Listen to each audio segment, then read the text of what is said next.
dreaming and making theater and music and art in a way.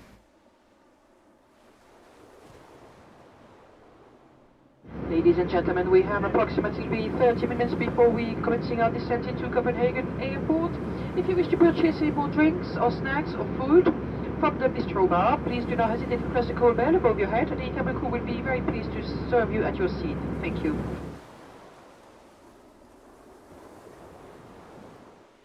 This was my dream to come to Copenhagen.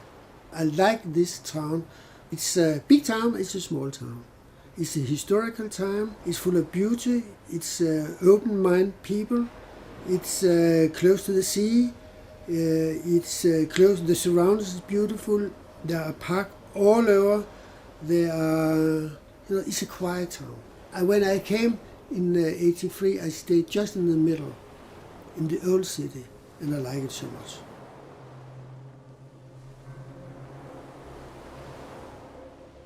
Once upon a time, in a cosy northerly kingdom, soldiers marched out of their military barracks and new spirits moved in.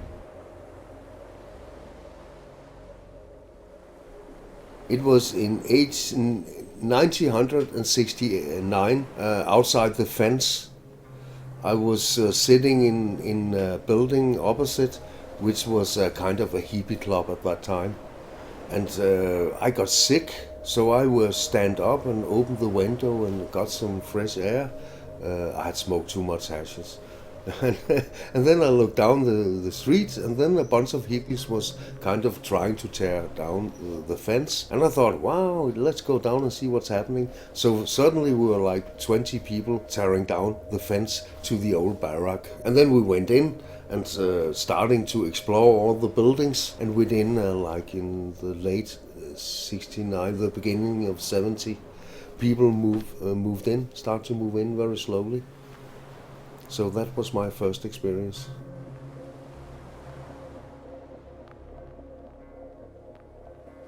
And in year 71, nothing happened in this place, and it's a large area in Copenhagen with 20 acres.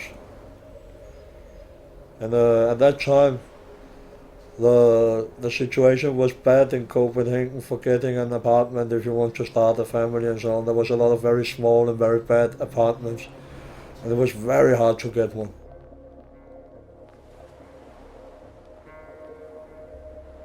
An amazing vibe here, man. Not simply squatting in Copenhagen's housing crisis. Man, it's something different. It's deeper, serious, but it's fun, man. Yeah, it's great fun.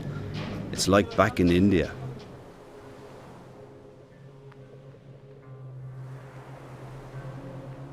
It's partly of the time, 68, and partly because the politicians put down this military area. They didn't know what to do about it. They didn't think about what could happen. And those very brave and courageous young people at that time who also took houses, it's kind of SWAT in a big scale. And it was a historical place with many old houses.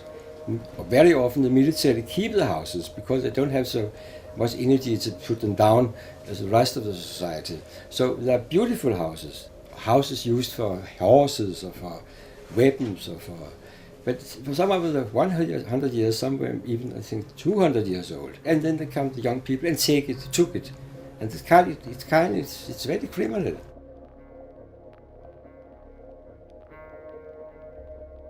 Civil disorder have been a tradition in Denmark from the day we got democracy and until today.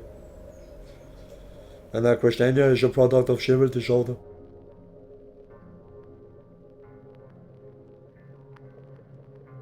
Christiania allows you to come to a space where you can decouple and find your own individuality, your own specialness, your own self. It's a space of 70 acres and 1,000 people with this vibration. Peace, love, creativity. Be yourself.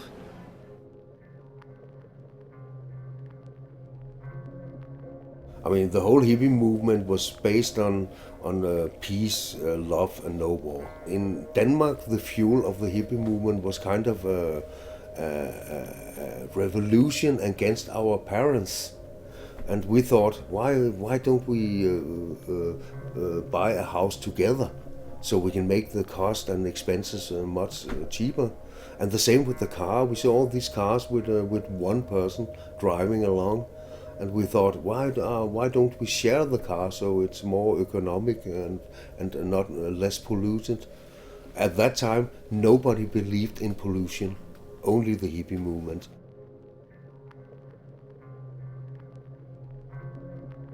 Christiania, you can see it like a life academy. We called it a high school, the Danish high school system. We have to be stronger. We have to be more prepared for the influence of the world around us.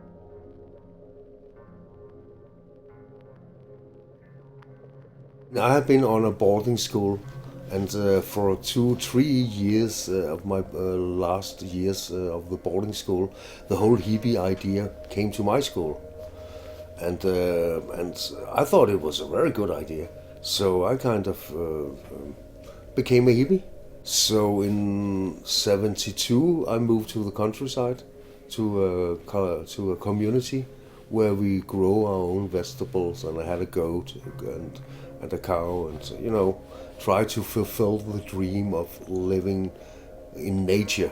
There was all the threats with atomic nuclear war, and it was when you lived in Denmark and also in England and in Europe, it was a threat which was hanging over our heads all the time.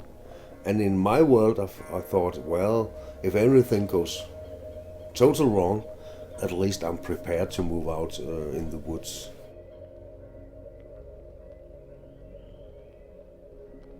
Peace, love and harmony was like that. As Christiania started in 1971, and in the middle of this period with the hippie things was growing rapidly at that time. Yeah.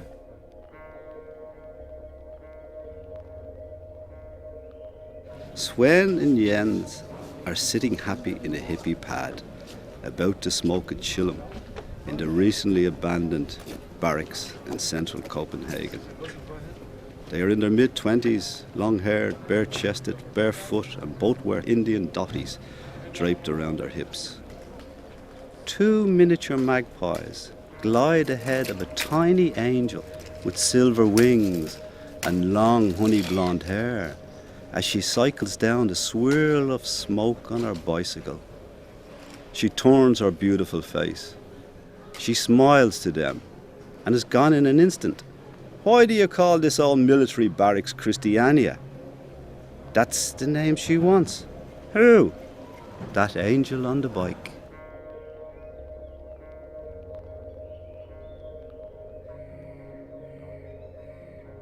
I think Christiania, for those who have not been there, is scaring because you read so much about violence, about hashes, and about many things. So if you don't know Christiania, it's something. If you know Christiania, if you've been there, just walk around, it's different. But those people who live in Christiania, live there many years, have been traveling around the world, have been in many countries, so you have a cultural input from many, many, many different cultures.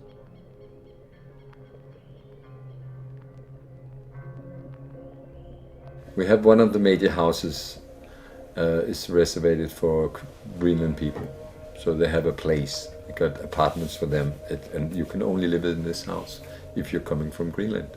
It's a minority group that they got their place there.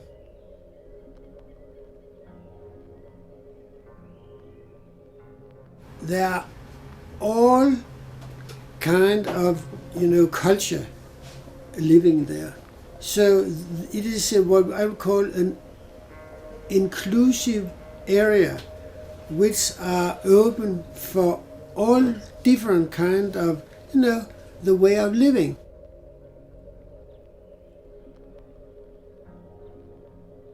Some gays made this house where they could make their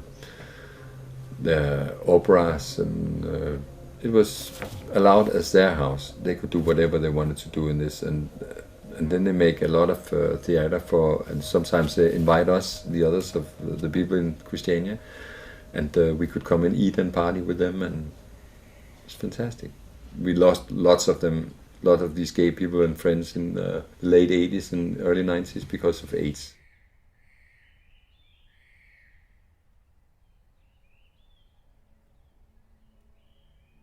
And it's both nature. We have a beautiful park, and I live in the park, in the middle of the park, and we have a amusement center where there's music, cafes, restaurants, pusher streets, all kind of activities, legal and illegal.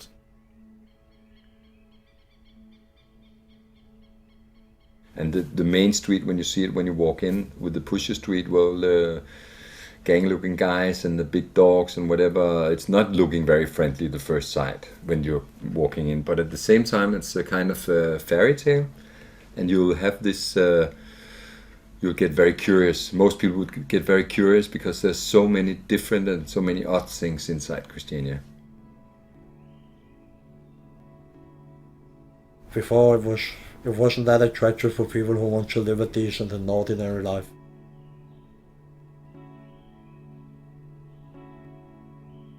Every guy got long hair, most of them long beard. Everybody was smoking big chillums and big joints all the time. And when you went into the bars, it was very primitive bars. There was the lamp thing was like, it was a plastic thing, just what do you call it? Just turned around and just this pulp, light pulp in the middle with the electric thing, you know, and it was dark everywhere, and it was primitive bars, just a guy with some boxes, beers in the corner selling beers. But the atmosphere was, we should be nice to each other, and peace, love and harmony. It was really like that, yeah. And a lot of culture and a lot of theater, and it was really great.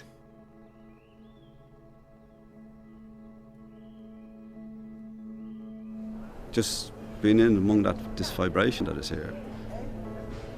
Hello, you're a human being. It works slowly, organically here, but life itself, that's the way life works. Too much in the West, we just speed.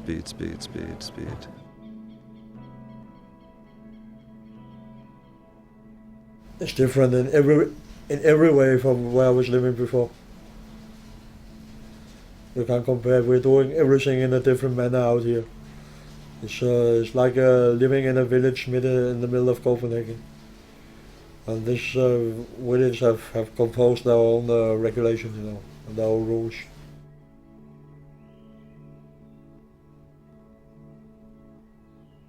It's not a ghetto. It's a very open place because they're living about 700 adults and about 200 children.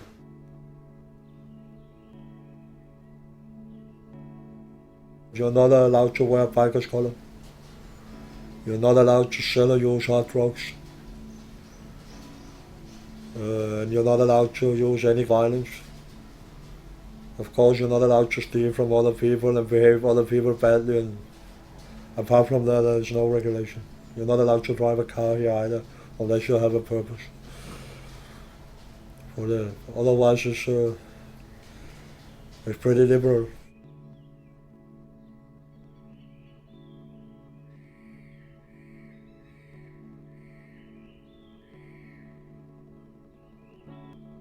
And the reason that we were left with this area, it was when we took it over, this was a ruin. And outside is a very high-end area with very, very expensive apartments. It was actually one of the most poor areas in Copenhagen, with toilets in the yard and a lot of alcoholics and things. But when this area became rich, then Christiania started to be a pain in the ass, because then it was the value of the land. Before it was no interest because it didn't have any value. But now it's actually one of the biggest, highest valued areas. The landscape in Christiania is very different when you're walking around, and you're 10 minutes on a bicycle from the town hall, and at the same time you're in the countryside. The ocean is very close, and there's a lake just outside your door, and it's fantastic to stay here. Because we want the freedom for the nature, because that we let everything grow in an organized manner, but we let it grow, and we love this kind of wood thing in the middle, in the center of Copenhagen. And we should just realize that we are not owning the place. The place is for everybody. No fences around. Every person from Copenhagen, every person from Denmark, everywhere else in the world should be allowed to walk and use every part of Christiania if you like to, along with us.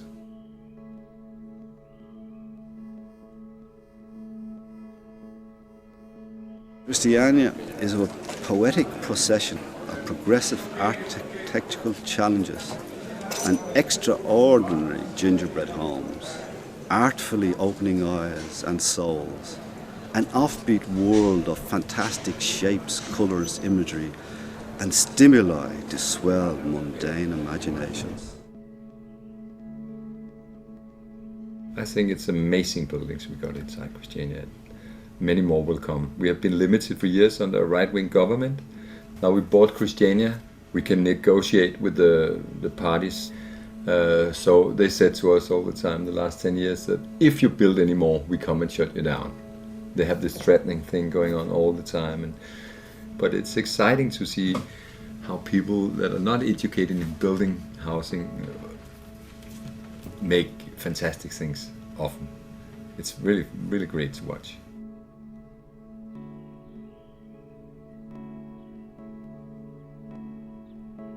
In Christiania, it's a kind of anarchistic society. If you have an idea, you ask your neighbors if it's all right, and if it's all right, you do it.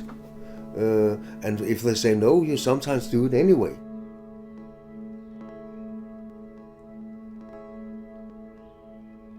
It's like when you were a child and your teacher asked you to paint the house of your dreams. After my own opinion, the way people have been building them for years, it's like a fairy tale. It's something taken out from a fairy tale, and I don't know if it's the same word in English, profane buildings. You know, you just build in whatever fits, and you make your little tower or whatever, and it's so different. We made a system where we're paying per meter like everybody else in Denmark and the world. Just like we are renting our own housing now, because Christiania own the places. Even I built and paid the place, Christiania own it.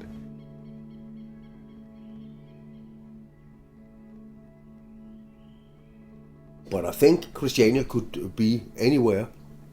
I mean, if 100 people or 1,000 people get together and buy a part of a city, then you have a Christiania. And it's possible. I mean, one person buying a house, that's hard. 2 person buying a house, that's less hard. 10 person buying a house, it starts to get easy. 100 person buying a house, wow, now it starts to get cheap. 1,000, you can buy a whole city.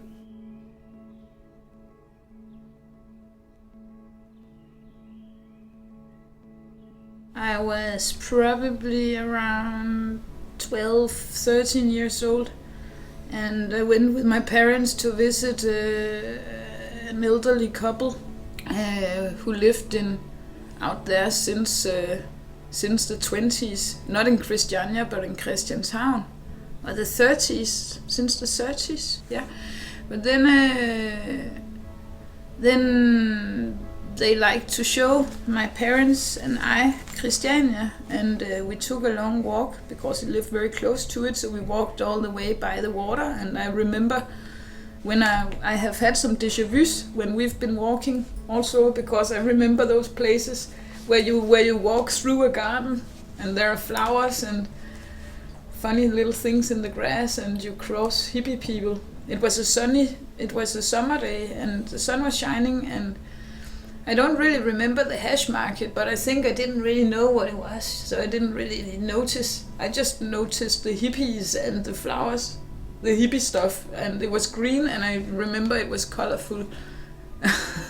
And I remember the water, and I remember it was like it was different. It was like a different place to come into. That is the first I remember about Christiania. It was silent.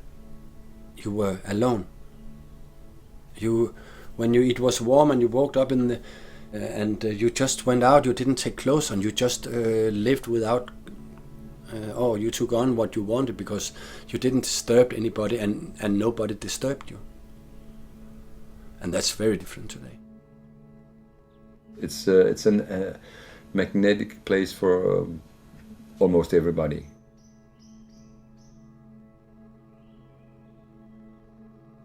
I started to use it together with my girlfriend without staying here. And we used it, we was down in Pusher Street a lot, but at that time it was not Pushers, it was a market street. I was selling prints, linoleum prints. Christiania is different from outside. But it was so simple, Christiania. It was just to go in and to be. It was so slow in many ways. It was just a little changing and then going back, and you didn't have to pay. It was just only to change life was big at that time.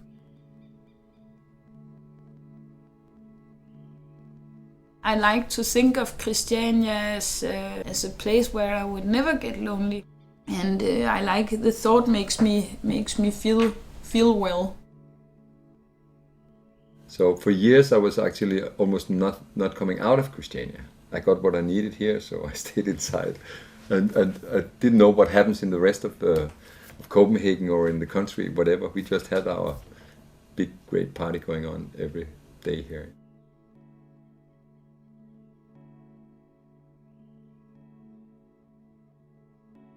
Some people go, even today, because they have some problems being normalized, so they instinctively go to Christiania. But I think some intellectual people also went there. But then you have to have some courage. If you are a little afraid what happens, can I survive? Am I effective enough in doing the daily life and so on? So you don't go there. You don't dare go there. All people should know Christiania.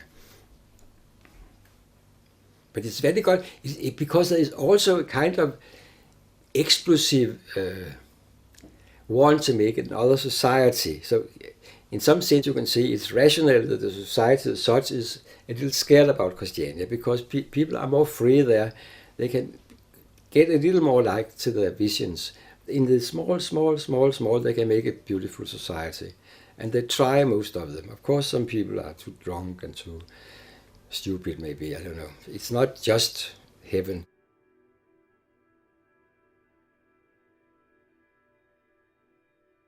Because Christiania is also based on the idea of self-governing, consensus democracy with flat structure, and then the whole idea of the community.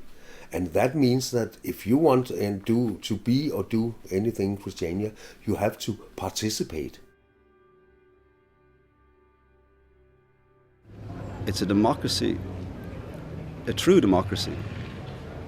Maybe its roots going back to the Greeks. These peoples have retained this democracy.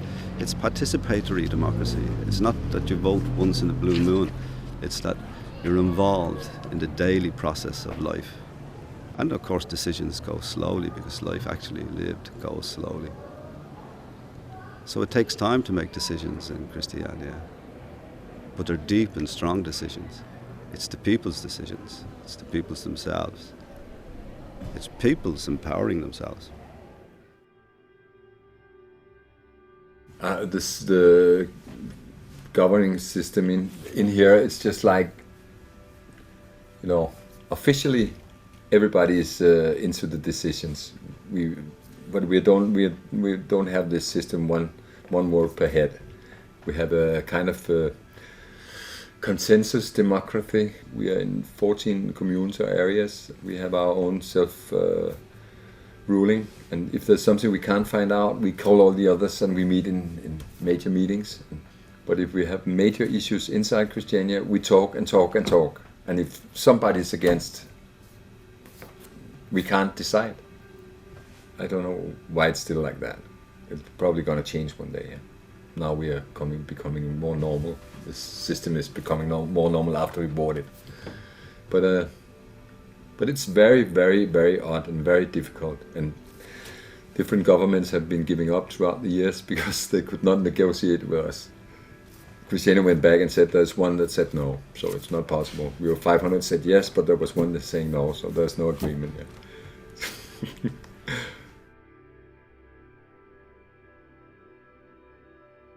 Well, if I should say I'm an anarchist, capitalistic, liberalistic, socialistic, even communistic hippie, that's what I am. I don't believe in politics. I think they are stupid, but I believe in people. And that's what we do here in Christiania. We have a local democracy because, man, you have put all the small communities together to big unions now in Denmark. So, but here we still have local democracy. And then we have consensus democracy, which means we have the same democracy as the first democracy in Greece, in the city-state of Athens. And also another part of our democracy comes from Ting meetings. It was Scandinavian things, villages and areas in Scandinavia.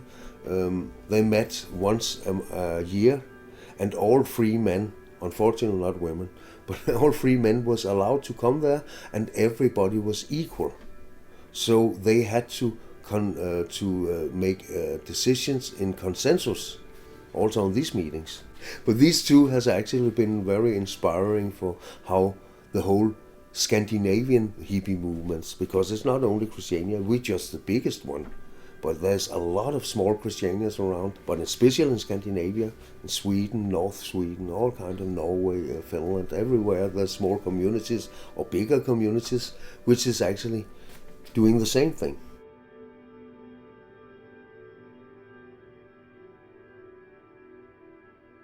The Prime Minister in the late 70s, early 80s, he said that people are very variated and we need this place.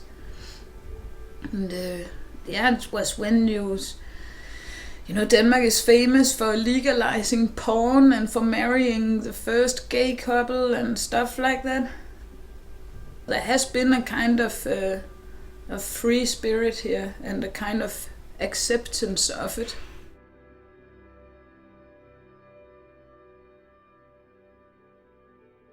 I hope that there's so much culture, there's so many different things here, there's a lot of people with different energy, and we got a lot of possibilities. I hope the culture and the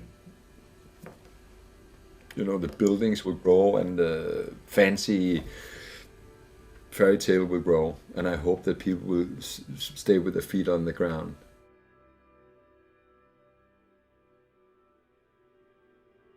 But I don't think most people of the Christiania don't think so much about branding because now they're not afraid of being put away. I think Christiania's importance is mostly that people come from outside, get inspired about being here. I don't think it's not so important now to make branding and to defend Christiania as it was years ago, because it has survived. The state will not destroy it.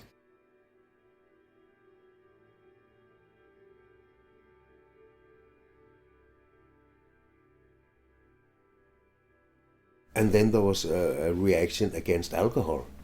And that's why the hippies smoked hashes. And that's why there's hashes here in Christiania today. It's a historic and culture thing, which we never get rid of, because it's founded and based on all these hippie philosophies about organics and growth with care and all these kind of things. For my own part, I've seen the whole society getting drunk every weekend, and I thought they were stupid. I thought I could see they were fighting, there was a lot of bad situation and people died and things. In my world, alcohol was not a good thing. So when hashish came along and I smoked my first pipe, I was like, well, here I got my recreative drug. And then the rest of the society had the alcohol as their recreative drugs.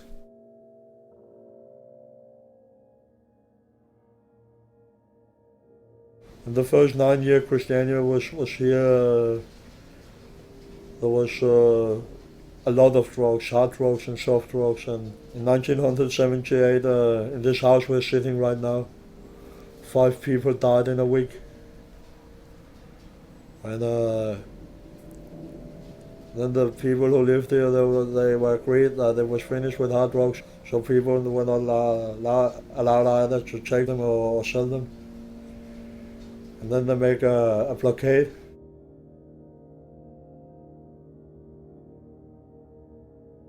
It became tough when we moved in. Already in '79, there came a lot of heroin to Christiania because the Copenhagen police told the narcomans in Copenhagen that if they went to Christiania, they wouldn't take them.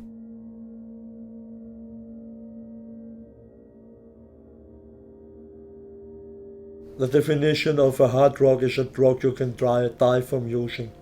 That if you overdose this drug, you'll die. The soft drugs, you cannot die from using them directly. Apart from this, so these drugs is connecting a very heavily physical addiction, which you don't see on the soft drugs. A guy addicted to heroin, he will sell his mother to get his stuff. And you never heard about this with soft drugs. Everybody knows it's not that dangerous like alcohol, for example. Everybody knows that the criminals make ridiculous money. Everybody knows what the impact is. So why don't they do anything? And every time they put more police on the street, the criminals makes more money because the price is increasing and the criminals gets more money. And the victims is ordinary people taking these drugs.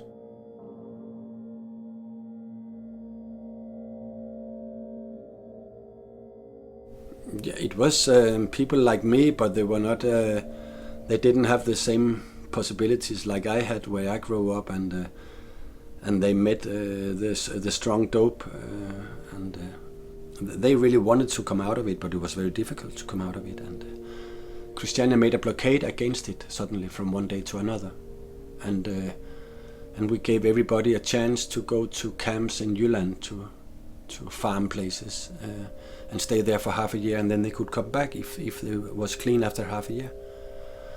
To be out all the night, many days, and people passing and bringing things for you to eat, or bringing wood it was cold. It was in October, November, and I got really afraid many times. But I had a wonderful hand to hold, and that was the period we started to make children also. We had a very big succeed with the blockade against narco, heavy narco. You can still smoke a cigarette here, and things like that, and eat sugar and take coffee, and you can watch television. You even if that's very tough too. You can go here to buy hashish and strong hashish and bad and good hashish. Yeah. It's legal in Christiania. It's not legal in Denmark, but it'll come one day. It'll come. My brother and my mother died of drinking alcohol, and they call it legal. So a very, very big group of the people in Denmark and Sweden and England and all over Europe and the world are using cannabis or hashish every day, as well as they're using alcohol.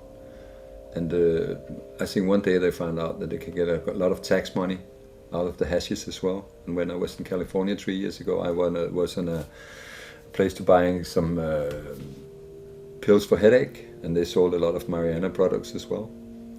And I think it will come someday, because hashish is not only bad, it's good for a lot of things.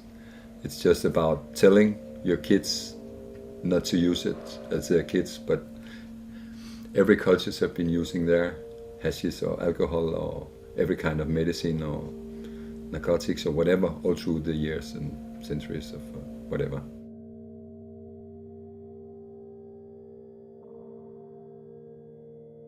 We have a lot of stupid people coming in here, especially we have a scene all over the Western world where a lot of people take hard drugs, especially cocaine and amphetamine. And also here they come here and party, smacked up with coke and amphetamine, and we don't want it. So we are planning and setting up a coke blockade here in the near future.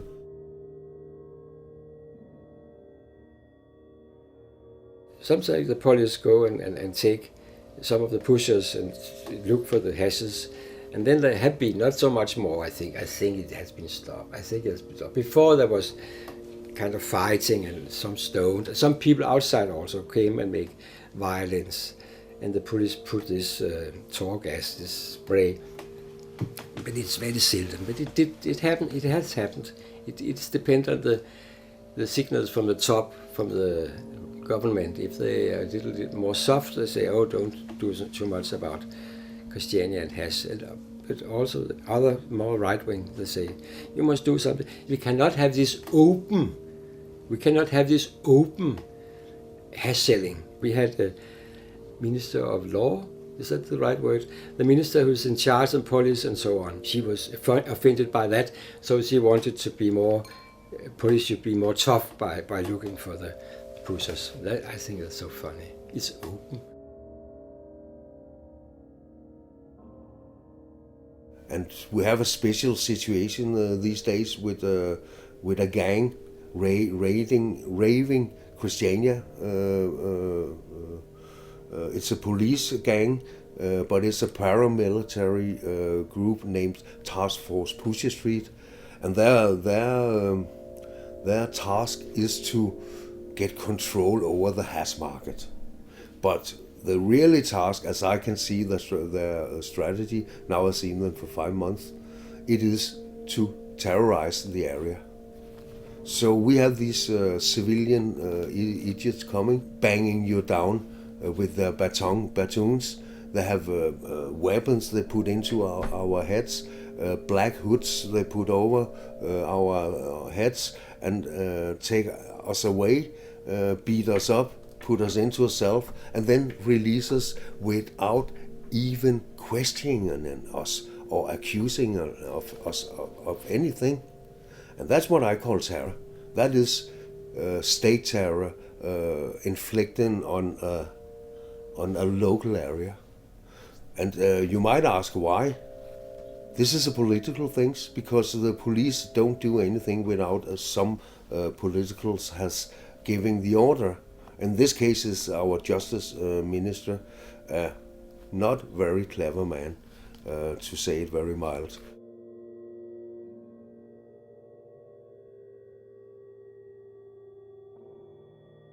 I was in my son's apartment in Christiania, but the second day we were here. I was looking at the window, and there was a riot of police arrived, black mugginess, and they were accosting and assaulting people.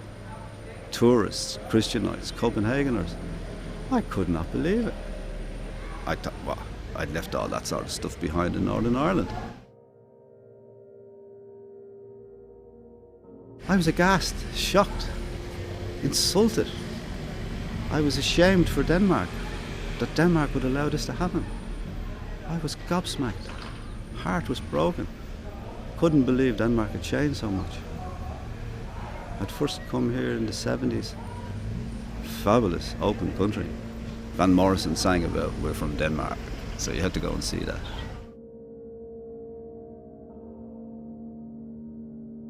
The conclusion must be that it haven't been a success to criminalize them. It have brought a lot of criminality and a lot of bad things. Nobody wishes that other people should be addicted to hard drugs But the fact is that a lot of people are taking hard drugs. A lot of people are spoiling their life by taking it. In all other aspects in your life, you're not a criminal. You live a decent life as a good citizen. You pay your taxes, you go to work and take care of your wife and children, but you have this habit to sniff cocaine. That's why you're a criminal. And you have to be in contact with criminal people. And I don't think the society is served well with that. And I think the fact is that it's criminal makes it harder to convince people and talk with them about it. If a person today he wants to have a treatment because he's abusing drugs, he has to confess that he is a criminal. And for a guy working in a normal job and having a normal life, it's very hard to do that. And sometimes we had problems in the street if the police are attacking the pushers. But beside that, I would say when you realize how many people is using Christiania every day and we got no police inside, it's a very, very peaceful place. We almost never got any problems, and people will talk themselves out of it. It's very, very seldom that we got any major problems in here or big fights.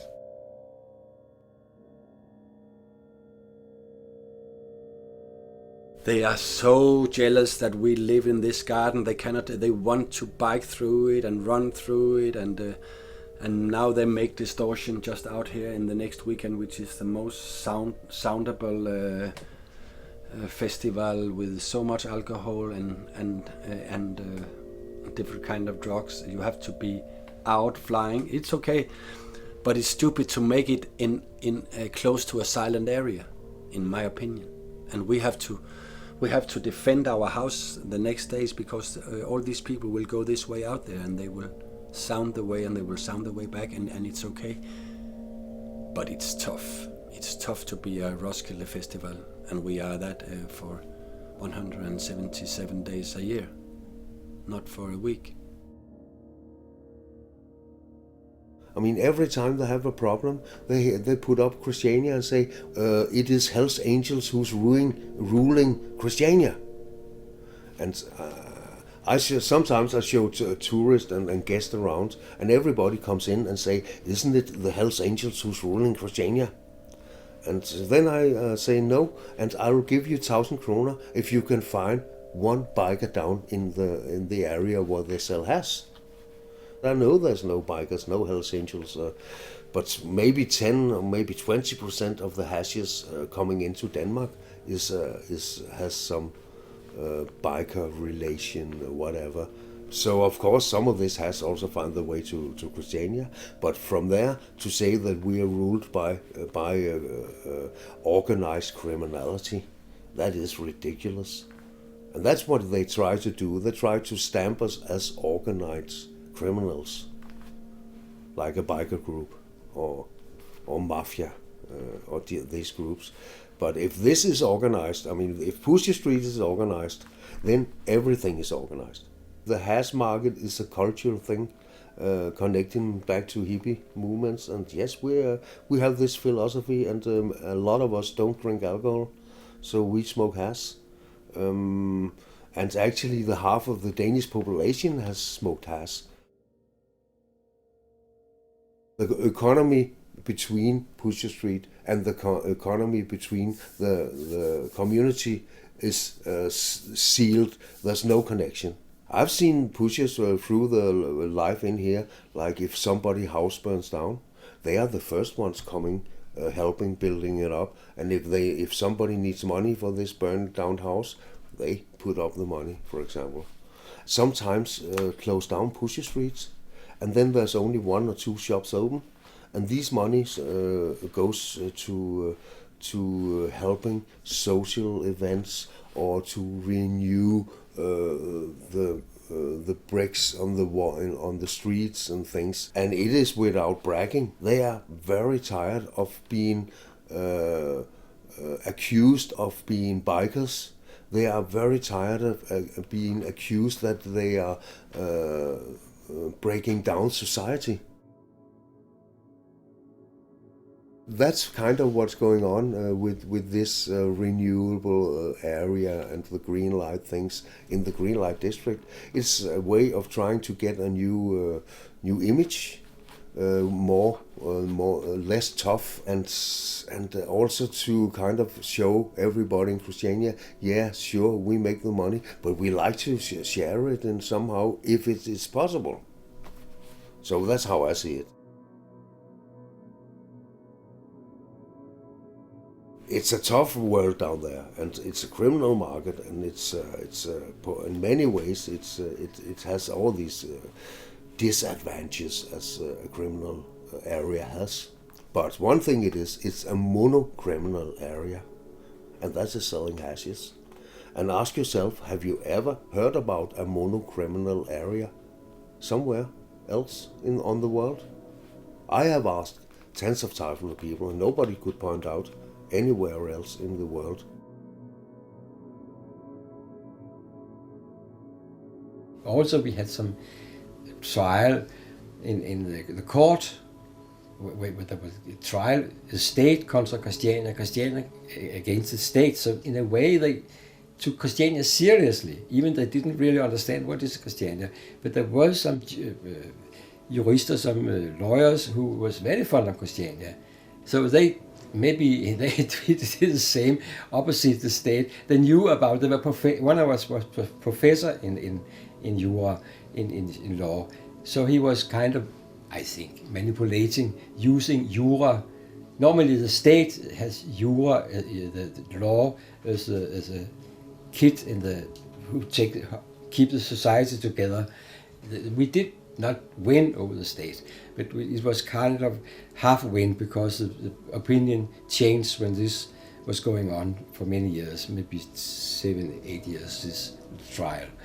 So it's part of also Christiania. It was taken seriously by the politicians and the system as such. I think they could not do that in England or France or United States or Germany. But I don't know. It's open. They wasn't exactly against us. They think it was a funny experiment. They called it a social experiment. I don't like that word. Because when you are an experiment, it's something you make in a workshop or in a laboratory.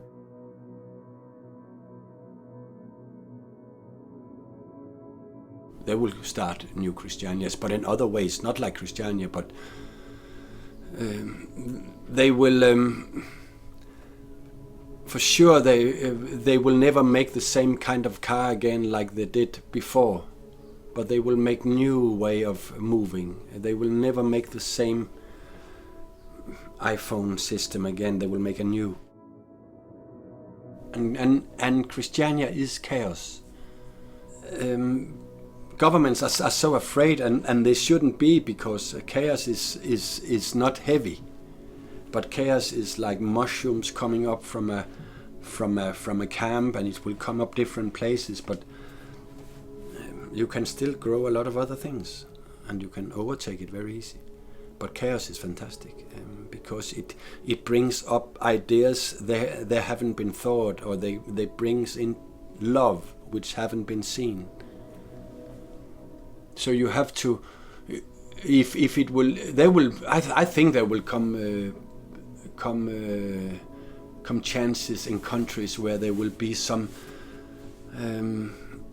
liberal ideas that this area outside this towns, with this old firm area or military, let people take it and let us see what is happening. Today they say, here, yes, you can have this, you have to pay so much in rent, you have to work so much, you have to take a bank account, you have to make a film every 3 months to show us what you are doing, and it won't be cars.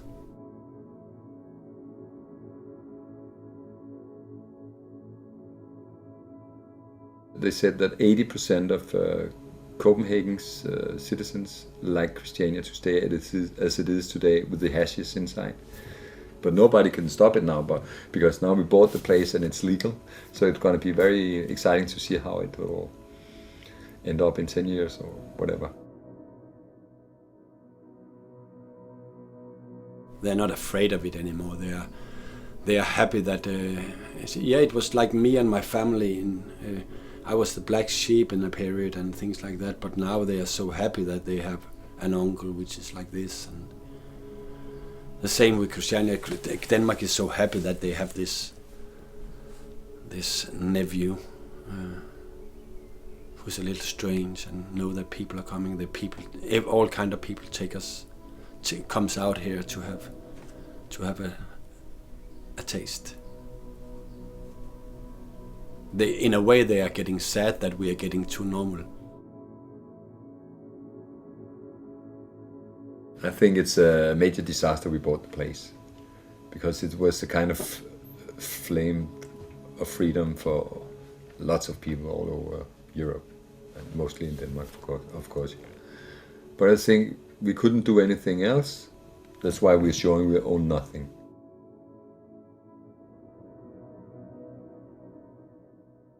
The funny thing, the powerful thing, the activism coming out of it is illegal, gives maybe sometimes some more energy. So if they use too much energy to tilpasse, to be okay, to be orderly, you cannot use so much energy to make creativity things. So when they are very active and very opposite the mainstream, very underground, culturally and politically, and blah, blah, blah, so they're more interesting. You can get more inspired. It may be not so inspired for Christiania today, I think. Of course, I hope that Christiania could survive, but I was not rather sure about it.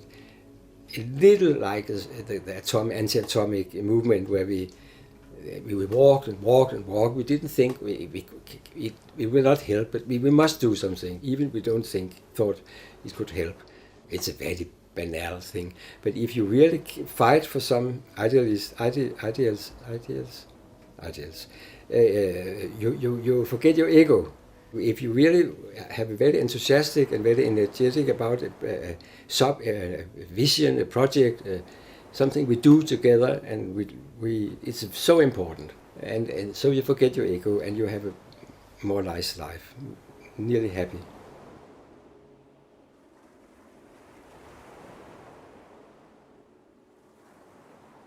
You're going for a walk in the morning and you walk through the grounds of an insane asylum. And the doorman says, "Come in, you have to be inside, everyone else is inside." Hey, I don't want to go in there. I'm trying to get out of there. Look at the country I come from.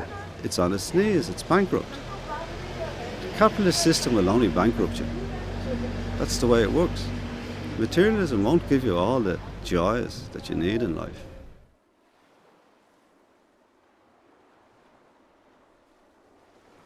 So, the more money you own the bank, the more slave you are, in my reality.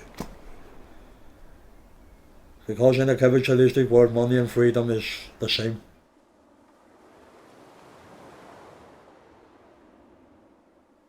And if you want to have some fun in life, you don't buy your house, you don't buy a car, you live in right now. And you do things, good things, hopefully, but you do them with your heart. And all this dream about a house and a car and things, it is just something they made up for you, so they can use you as a slave. Sorry to say, but that's what I think what's going on. So they are running around and they're saving all their money until they're old. They're paying a lot of money to pension companies who will give them a great pension when they're 70 years old instead of enjoying their money now.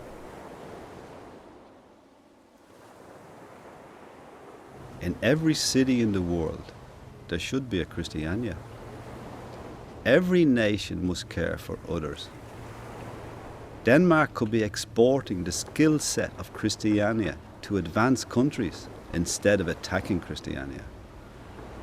Alfred Nobel awarded his Peace Prize to people who do the best work for fraternity between nations, for the reduction and abolition of standing armies, and for the promotion of peace congresses. Christiania deserves the Nobel Peace Prize.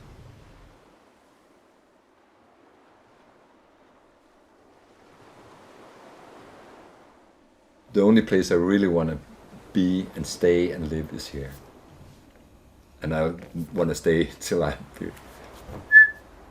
And I hope that my kids will stay here when I'm gone. And I know they will. They got the same love for the place.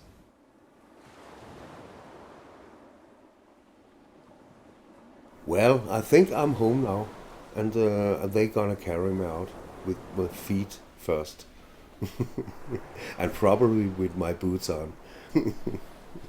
No, I don't know. A lot of things we tried out. We had some ideas, and some of them were good, and some of them they didn't hold. So I would say I'm a grown-up man who has tried a lot here in life. And a lot of this I tried out was based on the ideas from the hippie movement. Yes, I'm the last hippie.